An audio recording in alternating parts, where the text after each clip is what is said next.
मेळघाटातील वाघाचे पर्यटकांना 1.5 तास दर्शन। 14 एप्रिल 2025 रोजी निसर्गप्रेमी आदित्य दामले, छायाचित्रकार मिलिंद जोग आणि वनमित्र राजेश बाळापुरे यांच्या समवेत शहानूर सफारी केली असता गुल्लर घाटाच्या तलावावर उन्हाळ्यात पाणी आटते आणि आटलेल्या भागात हिरवेकांच गवताळ मैदान तयार होते। हे गवत खाण्यासाठी चित्तळ, सांबर या क्षेत्रात चरत असतात आणि गर्मीने हैराण झालेले वाघ याच तलावातील परिसरात आराम करीत असतात। तलावावर सांबर, चित्तळ मुक्तपणे चरई करीत होते, त्यामुळे इथे वाघ नसेल असे वाटत असतानाच अवघ्या काही अंतरावर तलावाच्या मधोमध जिथे पाणी कमी आणि पान वनस्पती अधिक अशा ठिकाणी एक वाघीण आराम करीत होती। दुर्बीण डोळ्याला लावली असता रुबाबदार वाघ समोर दिसला। मिलिंद जोगांनी आपल्या कॅमेऱ्यात फटाफट रेकॉर्डिंग केले।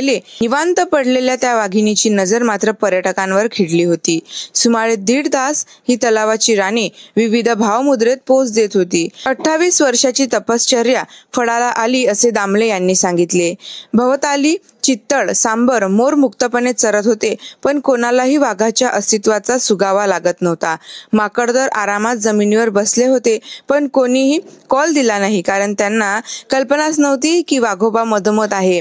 रणथंभोरमध्ये जसे तलावाजवळ राहणारी मछली वाघीण प्रसिद्ध झाली, तशीच ही वाघीणही प्रसिद्ध होईल अशी आशा त्यांनी व्यक्त केली। आपल्या वराडातील, आपल्या मेळघाटातील लेडी ऑफ लेक नक्कीच हौशी पर्यटकांना आकर्षून घेईल।